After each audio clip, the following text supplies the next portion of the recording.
तो बच्चों आज हम मोस्ट इंपॉर्टेंट क्वेश्चंस करने वाले हैं chemical equations and reactions chapter के, और ये बहुत ही ज़्यादा इंपॉर्टेंट होने वाले हैं। तो प्लीज़ इस वीडियो को एंड तक ज़रूर देखिए, और अगर आपने मेरे चैनल अब तक सब्सक्राइब नहीं किया है तो प्लीज़ मेरे चैनल को सब्सक्राइब कर दें और बेल बटन को भी प्रेस कर दें, सो दैट आपको मेरी हर लेटेस्ट नोटिफिकेशन मिलती रहे। तो चलिए वीडियो को शुरू करते हैं। तो सबसे पहला हमारा क्वेश्चन आता है कि why is photosynthesis considered an endothermic reaction. Photosynthesis है हमारा, वो एंडोथर्मिक रिएक्शन क्यों कहलाता है। फोटोसिंथेसिस मतलब क्या होता है कि जब हमारे ग्रीन प्लांट्स खाना प्रिपेयर करते हैं तो वो क्या करेंगे, एब्जॉर्ब करेंगे। किस चीज़ को करेंगे, एनर्जी को एब्जॉर्ब करेंगे। और वो एनर्जी कहाँ से मिलेगी उनको, सनलाइट से मिलेगी। तो उस केस में वो क्या करेंगे कि हीट का उन्होंने क्या किया है, एंटर करवाया है, यानी कि एनर्जी को गेन किया है। तब वहाँ पे क्या हुई है, रिएक्शन हुई है। और इस दौरान जो केमिकल रिएक्शन बनती है फोटोसिंथेसिस की, वो क्या होती है, 6CO2 प्लस में 6H2O, और हमको क्या मिलता है, C6H12O6 प्लस में 6O2। और ये क्या है, ये वही खाना है जो कौन बनाता है, प्लांट्स बनाते हैं, और इसको हम क्या बोलते हैं, ग्लूकोज बोलते हैं। तो फोटोसिंथेसिस एक हमारी एंडोथर्मिक रिएक्शन है। क्यों? क्योंकि इसके अंदर ग्रीन प्लांट्स जो होते हैं वो अपना एक तो खाना खुद से प्रिपेयर करते हैं। जब खुद से खाना प्रिपेयर करेंगे तो वो एनर्जी को एब्जॉर्ब करेंगे। अब उनको एनर्जी कहाँ से मिलेगी, वो सनलाइट से मिलेगी। तो उसी दौरान क्या होएगी, एक हमारी रिएक्शन होगी। तो अब नेक्स्ट क्वेश्चन क्या आता है हमारा, how will you test for the gas which is liberated when HCl reacts with an active matter। तो जब हमारा HCl रिएक्ट करेगा एक्टिव मेटल के साथ तो कौन सी गैस लिबरेट होगी और हम उसको कैसे टेस्ट करेंगे। ये बेसिकली टेस्ट होता है कौन सी गैस का, H2 गैस का। इस टेस्ट के अंदर क्या होता है कि जब भी हम मेटल को रिएक्ट कराते हैं एसिड के साथ तो क्या बनता है, सॉल्ट बनता है, प्लस में H2 गैस लिबरेट होती है। तो इसकी रिएक्शन क्या बनेगी, जब हमने क्या किया, किसी एक्टिव मेटल को, सपोज करो हमने यहाँ पे किसको ले लिया, जिंक को ले लिया। तो जिंक एक हमारा एक्टिव मेटल है, और जब मैं इसको रिएक्ट कराऊंगी किसके साथ, HCl के साथ। अब यहाँ पे क्या होगा कि जिंक मेरा हाईली रिएक्टिव मेटल है, और वो हाइड्रोजन को क्या कर देगा, यहाँ पे रिप्लेस कर देगा। और जैसे ही ये रिप्लेस करेगा तो क्या बना देगा, ये जिंक क्लोराइड बना देगा, ZnCl2। और यहाँ से क्या हो जाएगा, हमारी H2 गैस लिबरेट हो जाएगी। यहाँ पे हाइड्रोजन का मॉलिक्यूल था हमारा H2 का, और यहाँ पे क्लोरीन भी कितने थे, 2 थे। तो अब हम इसको क्या कर सकते हैं, बैलेंस कर सकते हैं। तो बेसिकली हमें इसका टेस्ट कैसे पता लगाना है, जब भी मैं एक्टिव मेटल को रिएक्ट कराऊंगी किसके साथ, एसिड के साथ, यानी कि HCl के साथ, तो गैस प्रोड्यूस होगी। क्या होगा इसके अंदर, गैस प्रोड्यूस हो रही है मेरी जो H2 है। और ये जब हम टेस्ट ट्यूब को हम बर्नर के पास लेके जाएंगे तो ये कैसी साउंड देगा हमको, पॉपअप साउंड देगा। अब जब ये पॉपअप साउंड देगा इट मींस कि उस टेस्ट ट्यूब के अंदर कौन प्रेजेंट है, H2 गैस प्रेजेंट है। नेक्स्ट क्वेश्चन क्या आता है, explain why we store silver chloride in dark coloured bottles. तो यहाँ पे AgCl जो होता है लाइट सेंसिटिव होता है कंपाउंड। जैसे ही वो लाइट के संग रिएक्ट करेगा तो अपनी प्रॉपर्टीज को लॉस कर देता है। प्रॉपर्टीज को क्या कर देता है, लॉस कर देता है। तो इसीलिए हम इनको डार्क कलर्ड बॉटल्स के अंदर रखते हैं।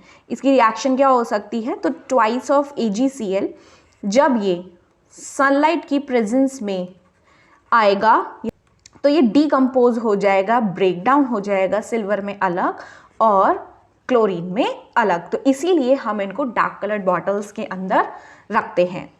अब नेक्स्ट क्वेश्चन क्या है हमारा, a copper coin was dipped in silver nitrate solution for a few hours or days, what will happen to the copper coin, what will happen to the colour of the solution. तो ये क्या बोलता है कि अगर मान लो मेरे पास क्या है, एक सिल्वर नाइट्रेट का सोल्यूशन है, यहाँ पे क्या है, ये मेरे पास सिल्वर नाइट्रेट का सोल्यूशन है, यानी कि AgNO3 का सोल्यूशन है। और मैंने क्या किया, इसके अंदर कॉइन को डिप करा दिया, और ये कैसा है, कॉपर का है और कुछ घंटों के लिए रख दिया या फिर दिन के लिए, तो कॉपर कॉइन के साथ क्या होगा, यहाँ पे कॉपर जो होता है वो मोर रिएक्टिव है देन सिल्वर। तो कॉपर मेरा ज़्यादा रिएक्टिव होता है सिल्वर से मेरी रिएक्टिविटी सीरीज के अकॉर्डिंग। तो यहाँ पे कॉपर क्या करेगा, इस Ag को यानी कि सिल्वर को डिस्प्लेस कर देगा उस सोल्यूशन में और क्या बना देगा, कॉपर नाइट्रेट बना देगा। जैसे कि रिएक्शन क्या बनेगी, यहाँ पे मेरे पास क्या था, कॉपर प्लस में AgNO3 जो मेरा एक्वस था, जब मैंने क्या किया इसको रिएक्ट कराया इन दोनों को, तो क्या बन जाएगा, यहाँ से ये कॉपर इसको डिस्प्लेस कर देगा तो क्या बना देगा, ये CuNO3 whole twice copper 2 nitrate बना देगा ये, और सिल्वर जो होगा वो अलग निकल जाएगा। और यहाँ पे मैं इसको बैलेंस करना चाहूँ तो कर सकती हूँ, ठीक है। तो सिल्वर जो बना है हमारा, यानी कि ये जो सिल्वर है मेरा, अब वो डिपॉजिट होने लग जाएगा।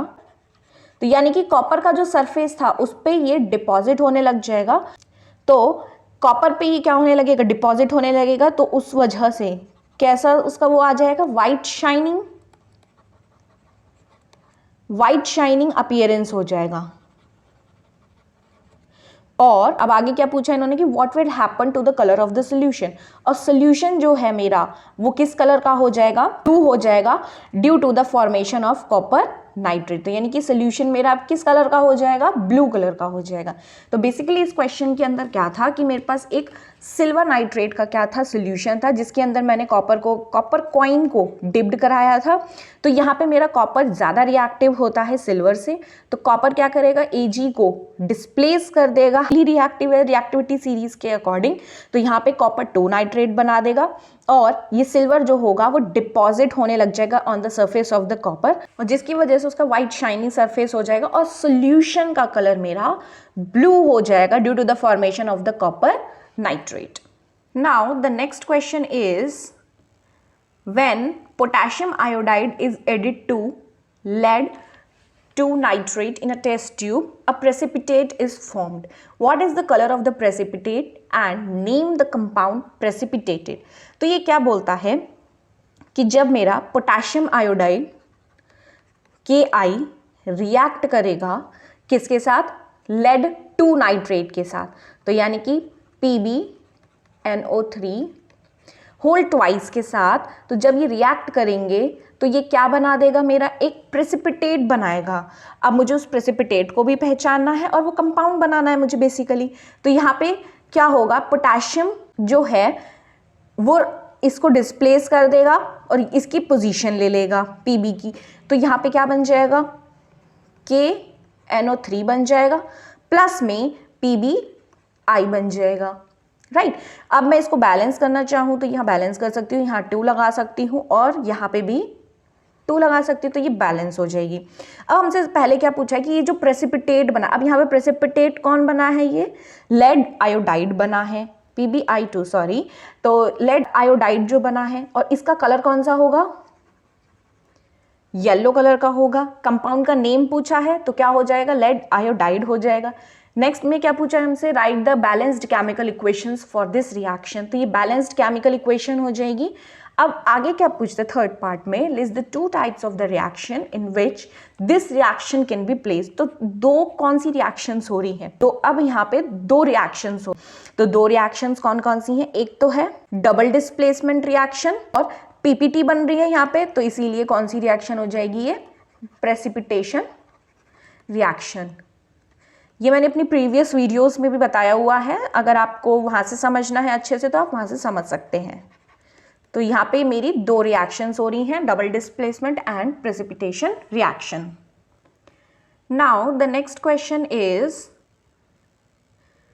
a magnesium ribbon is burnt in oxygen to give a white compound X accompanied by the emission of light. If the burning ribbon is now placed in an atmosphere of nitrogen, it continues to burn and forms a compound capital Y. First part, write the chemical formula of X and Y. Second part, write a balanced chemical equation when X is dissolved in water. तो यहाँ पे क्या बोलता है हमको, पहला आप ढंग से पढ़िए कि मैग्नीशियम रिबन, मैग्नीशियम रिबन को मैंने बर्न किया है ऑक्सीजन के साथ और एक वाइट कंपाउंड बनता है X और जिसके साथ साथ लाइट भी इमिट होती है। तो सबसे पहले हम इसकी रिएक्शन बनाते हैं। तो क्या रिएक्शन बनेगी कि मैग्नीशियम रिएक्ट करता है ऑक्सीजन के साथ, तो क्या बनाता है एक कंपाउंड। तो क्या बनेगा यहाँ पे MgO प्लस, लाइट भी इमिट होती है। अब हम इसको बैलेंस कर सकते हैं, 2 ऑक्सीजन थे मेरे तो मैं इसको यहाँ पे 2 लगा सकती हूँ और 2 यहाँ पे लगा सकती हूँ। अब आगे क्या बोलता है, इफ़ द बर्निंग रिबन, तो ये मेरा क्या था, मैग्नीशियम रिबन था वही। अब मैं इसको कहाँ रख रही हूँ, now placed in an atmosphere of nitrogen. अब एटमॉस्फेयर में क्या है, नाइट्रोजन है, तो यानी कि Mg प्लस में N2। तो अब क्या बनेगा मेरा यहाँ पे Mg3N2 और यहाँ पे मैं इसको क्या कर सकती हूँ, बैलेंस कर सकती हूँ Mg3N2। तो ये मेरी एक रिएक्शन बन गई। अब केमिकल फॉर्मूला लिखना था X एंड Y का, तो यहाँ पे ये जो बन रहा है MgO मैग्नीशियम ऑक्साइड, ये हो गया मेरा X और Mg3N2 जो बन रहा है इसको मैंने क्या बोल दिया, Y। तो हमसे X और Y के नाम पूछे थे, ये हो गया। अब आगे पार्ट में क्या बोलता है कि right a balanced chemical equation when X is placed in water. जब मैंने क्या किया, इस X को प्लेस किया है वाटर के अंदर, दैट मीन्स कि MgO को मैंने प्लेस किया है वाटर के अंदर, तो अब क्या बनेगा मेरा यहाँ पे MgOH होल ट्वाइस। तो ये क्या है मेरा magnesium hydroxide,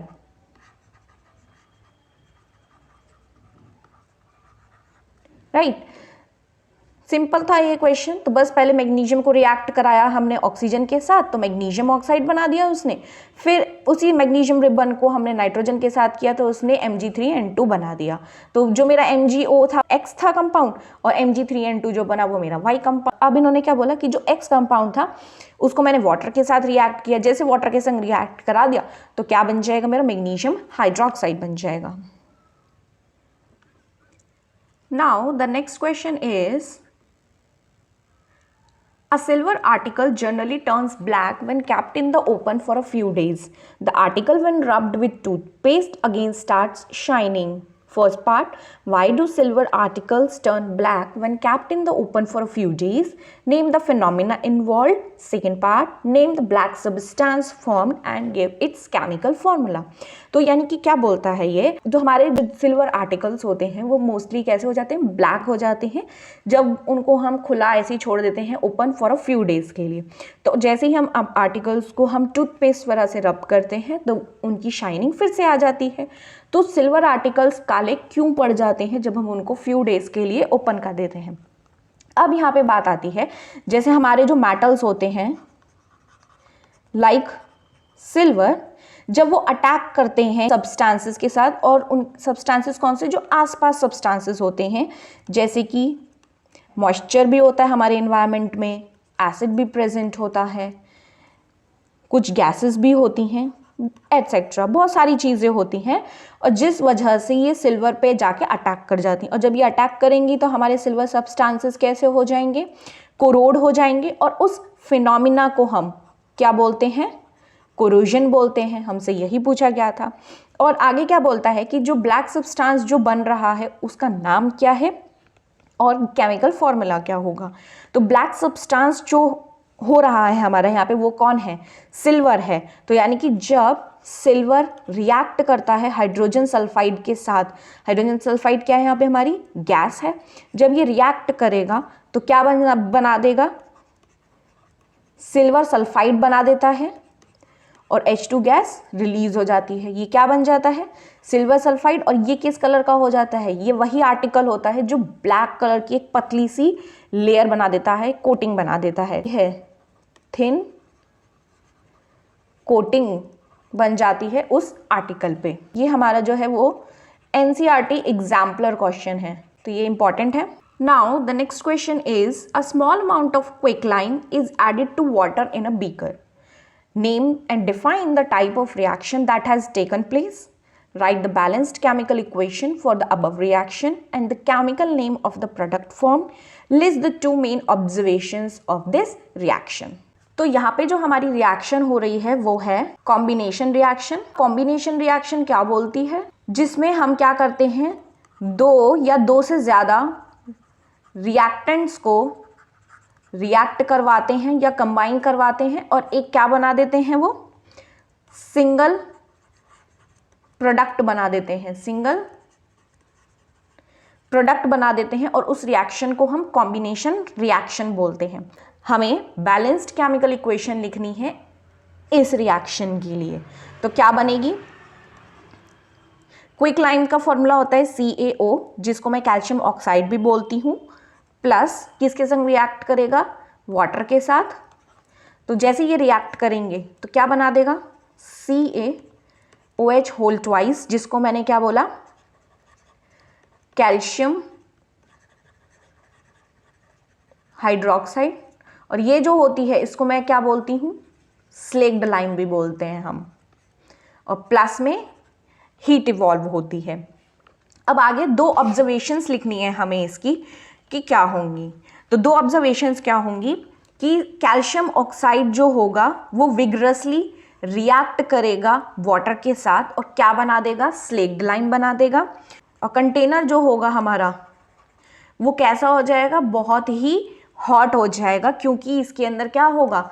large amount of heat evolve होगी ड्यूरिंग दिस रिएक्शन। तो ये भी एक इंपॉर्टेंट क्वेश्चन है और ये CBSE 2019 में आया हुआ क्वेश्चन है। Now the next question is, consider the following equation given below and answer the following questions that follow.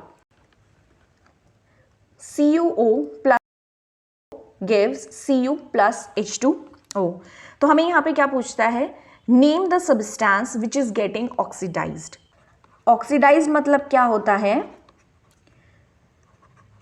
Addition of oxygen और रिमूवल ऑफ हाइड्रोजन, तो वो ऑक्सीडाइज हो जाएगा। तो अब इस रिएक्शन में से अगर हम देखें तो CuO जो है उसमें से क्या हो रहा है? Cu में जा रहा है, तो क्या ये ऑक्सीडाइज हो रहा है? नहीं। तो H2 जो है मेरा यहाँ पे हाइड्रोजन, उसके अंदर क्या हो रहा है? H2O बन रहा है। तो यानी कि H2 से क्या बन रहा है? H2O बन रहा है, यानी कि इस हाइड्रोजन के अंदर ऑक्सीजन ऐड हो चुका है। तो इसीलिए H2 जो है मेरा वो कौन है? यहाँ पे ऑक्सीडाइज्ड है। अब नेक्स्ट क्वेश्चन है, name the substance which is getting reduced. Reduced मतलब क्या होता है? एडिशन ऑफ हाइड्रोजन और रिमूवल ऑफ ऑक्सीजन। तो यहाँ पे अगर मैं CuO की बात करूँ तो CuO में से जब वो Cu बन रहा है तो इसमें से ऑक्सीजन रिमूव हो रहा है, तो यानी कि CuO से क्या बन रहा है? Cu बन रहा है। तो इसीलिए यहाँ पे मेरा CuO जो है वो कौन है? रिड्यूस्ड है, यानी कि रिड्यूस हो रहा है। Next is name the oxidising agent. अब यहाँ पे बात आती है कि ऑक्सीडाइजिंग एजेंट कौन होता है और रिड्यूसिंग एजेंट कौन होता है। ऑक्सीडाइजिंग एजेंट मतलब जो सामने वाले को ऑक्सीडाइज करे और खुद रिड्यूस हो जाए। एजेंट का मतलब ही यही होता है कि अगर मान लो कि अगर मैंने को घर परचेज करना है तो मैं क्या करूँगी? प्रॉपर्टी डीलर के पास जाऊँगी। तो प्रॉपर्टी डीलर क्या करेगा? मुझको घर प्रोवाइड कराएगा। तो वो कौन हो गया? डीलर हो गया, हाउस डीलर, यानी कि जिसने मेरे को घर दिलवाया। तो सिमिलरली यानी कि वो एजेंट हो गया मेरे लिए। सिमिलरली ऑक्सीडाइजिंग एजेंट कौन होगा? जो सामने वाले को तो ऑक्सीडाइज करेगा लेकिन खुद क्या हो जाएगा? रिड्यूस हो जाएगा। तो हमने यहाँ पे देखा कि कौन सामने वाले को ऑक्सीडाइज कर रहा था, तो यहाँ पे CuO CO में कन्वर्ट हो रहा है यानी कि रिड्यूस हो रहा है, और H2 को ऑक्सीडाइज कर रहा है, that means H2 gives H2O। तो यहाँ पे मेरा CuO जो रहा वो मेरा ऑक्सीडाइजिंग एजेंट कहलाया। क्यों कहलाया? क्योंकि ये खुद तो रिड्यूस हुआ, लेकिन सामने वाले को उसने क्या कर दिया, सामने वाला कौन है इसके लिए, ये H2 है, इसने इसको तो क्या कर दिया, ऑक्सीडाइज कर दिया, लेकिन खुद कौन हो गया, ये रिड्यूस हो गया, इसीलिए ये ऑक्सीडाइजिंग एजेंट है। सिमिलरली अगर मैं रिड्यूसिंग एजेंट की बात करूं तो रिड्यूसिंग एजेंट कौन होगा, जो खुद क्या हो जाएगा, ऑक्सीडाइज होगा और सामने वाले को क्या करेगा, रिड्यूस करेगा, जैसे कि रिड्यूसिंग एजेंट हो गया। तो यहाँ पे क्या हो रहा था, H2 खुद क्या हो रहा था, H2O में कन्वर्ट हो रहा था, दैट मीन्स कि क्या बन रहा था, वो ऑक्सीडाइज हो रहा था खुद, लेकिन CuO को वो क्या कर रहा था, रिड्यूस कर रहा था। तो इसीलिए CuO कौन हुआ, वहां पे रिड्यूस हुआ, तो इसीलिए रिड्यूसिंग एजेंट कौन हुआ मेरा यहाँ पे, H2 हुआ। नेक्स्ट आता है कि what type of reaction does this equation represent, तो ये किस टाइप की इक्वेशन है, तो ये हमारी एक रिडॉक्स रिएक्शन है। रिडॉक्स रिएक्शंस कौन सी होती हैं, जहां पे ऑक्सीडेशन और रिडक्शन साइमल्टेनियसली हो रहा होता है, उन्हीं रिएक्शंस को हम रिडॉक्स रिएक्शंस बोलते हैं। Now the next question is what happens when a piece of zinc metal is added to copper sulphate solution. मैं क्या करूंगी, यहाँ पे जिंक मेटल को रिएक्ट कराऊंगी कॉपर सल्फेट सोल्यूशन के साथ, और ये कॉपर सल्फेट सोल्यूशन मेरा किस कलर का है, ब्लू कलर का है। जब ये रिएक्ट करेगा तो क्या बन जाएगा, जिंक, सल्फेट और कॉपर अलग हो जाएगा। और ये कैसा बना है, एक तो पहली बात कलरलेस है। ये बना क्यों, क्योंकि रिएक्टिविटी सीरीज के अकॉर्डिंग ये जिंक ज्यादा रिएक्टिव है, यानी कि मोस्ट रिएक्टिव है देन कॉपर, तो इसीलिए ये जिंक कॉपर सल्फेट सॉल्यूशन में से कॉपर को डिस्प्लेस कर देगा और उसकी पोजीशन ले लेगा और क्या बना देगा, जिंक सल्फेट बना देगा और कॉपर को अलग कर देगा, राइट। तो ये एक हमारी डिस्प्लेसमेंट रिएक्शन भी कहलाएगी।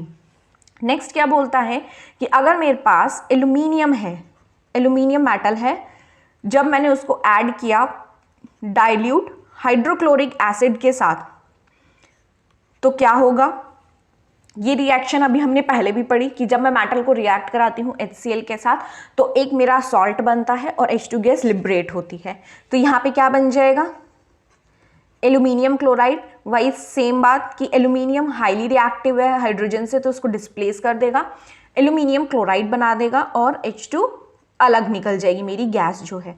अब बात आती है इसको बैलेंस करने की, तो मैं यहाँ पे 3 लगा दूंगी, यहाँ पे 2, यहाँ पे 6 एंड यहाँ पे 2। तो एल्यूमिनियम मेरा ज़्यादा रिएक्टिव था H से, इसलिए उसने उसको डिस्प्लेस कर दिया और हाइड्रोजन गैस इवॉल्व कर दी। नेक्स्ट पार्ट क्या बोलता है, silver metal is added to copper sulphate solution. Silver metal यानी कि Ag को मैंने किसके अंदर रखा, कॉपर सल्फेट सोल्यूशन के अंदर। तो जब कॉपर सल्फेट सोल्यूशन के अंदर रखूंगी तो मेरी कोई भी रिएक्शन नहीं होगी। अब कोई भी रिएक्शन क्यों नहीं होगी, क्योंकि मेरा सिल्वर जो है वो लीस्ट रिएक्टिव है कॉपर से, तो वो कॉपर के साथ रिएक्ट ही नहीं करेगा, तो मेरा सोल्यूशन एज इट इज रहेगा, इसीलिए कोई भी रिएक्शन नहीं होगी इसके अंदर। तो आज की वीडियो में इतना ही। आई होप आपको ये सारे क्वेश्चंस अच्छे से समझ आए होंगे। मैं आप सभी के लिए ऐसे ही अच्छी वीडियोस लेकर आती रहूँगी और धमाकेदार वीडियोस होने वाली हैं सारी। और अगर ये वीडियो हेल्पफुल दिखती है तो प्लीज़ अपने फ्रेंड्स के साथ ज़्यादा से ज़्यादा शेयर करें। Thank you.